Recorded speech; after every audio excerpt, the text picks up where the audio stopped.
Selamat siang Bu Sinta dan teman-teman semuanya. Saya Dinda dari Prodi Sastra Indonesia akan menjelaskan tentang fonem dan alofon baik vokal maupun konsonan. Fonem dapat didefinisikan sebagai satuan bahasa terkecil yang bersifat fungsional, yang artinya satuan fonem memiliki fungsi untuk membedakan makna. Sedangkan alofon adalah perbedaan bunyi yang tidak menimbulkan perbedaan makna. Dalam bahasa Indonesia ada 6 fonem vokal, yaitu I, E, A, O, dan I. Di antara 6 vokal tersebut ada 4 vokal yang mempunyai 2 alofon, yaitu I, E, O, dan U. Masing-masing mempunyai 2 alofon.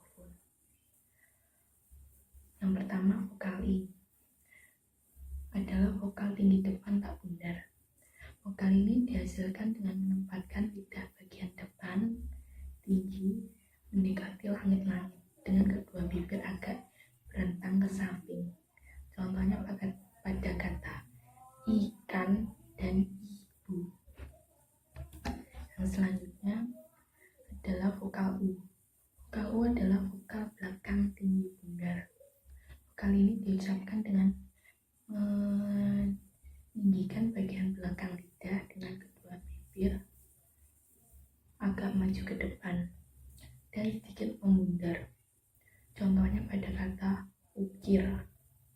Vokal U mempunyai 2 alofon, yaitu U dan U atau U tidak ditekan. Vokal U dilafalkan U jika terdapat pada suku kata buka dan suku kata tutup yang berakhir dengan bunyi nasal M, N, dan G yang mendapat tekanan. Contohnya suku kata buka yaitu pada kata pah dan suku kata tutup pada kata tunda. Yang selanjutnya vokal E adalah vokal sedang depan. Vokal E mempunyai 2 alofon, yaitu E dan E. Vokal E dilafalkan E jika terdapat pada yang pertama suku kata buka dan yang kedua suku kata itu tidak diikuti oleh suku kata yang mengandung alofon E.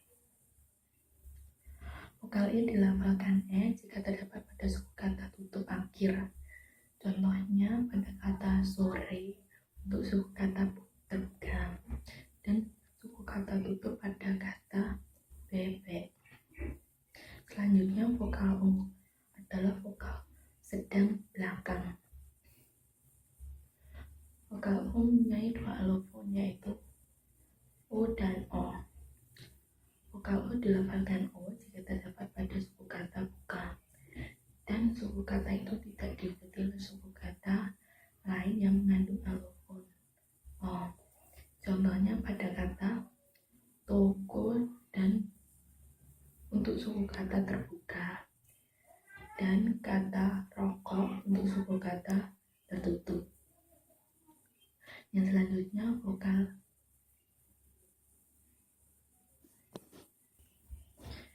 selanjutnya adalah vokal E, adalah vokal sedang tengah.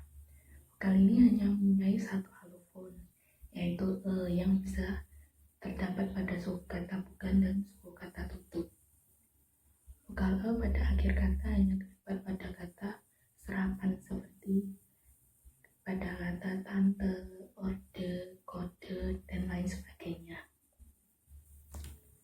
Yang selanjutnya adalah vokal A, adalah satu-satunya vokal rendah tengah dalam bahasa Indonesia. Vokal A hanya mempunyai 1 alofon, yaitu A. Contohnya pada kata anak, arus, dan abu. Yang selanjutnya konsonan. Yang pertama konsonan B dan P adalah konsonan hambat bilabial. Konsonan ini dihasilkan dengan mengatupkan bibir atas dan bibir bawah rapat-rapat. B disebut konsonan hambat bila beliau bersuara, sedangkan konsonan B disebut konsonan hambat bila beliau tak bersuara. Contoh konsonan B pada kata bola dan contoh konsonan B pada kata pola. Yang selanjutnya konsonan D dan T adalah konsonan hambat alveolar, konsonan yang dihasilkan dengan menempelkan ujung lidah pada gusi. Kemudian udara dari paru-paru diletupkan sambil melepaskan ujung lidah dari gusi. Contohnya pada konsonan D yaitu pada kata dari, sedangkan konsonan T pada kata tarik. Yang selanjutnya ada konsonan G dan K, adalah konsonan hambat velar. Artinya konsonan ini dihasilkan dengan menempelkan belakang lidah pada langit-langit.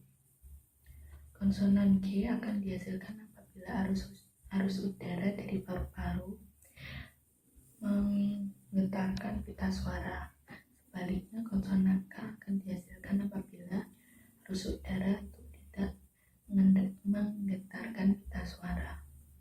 Contoh pada konsonan G terdapat pada kata galah, sedangkan konsonan K terdapat pada kata kalah. Sekian yang dapat saya jelaskan. Terima kasih.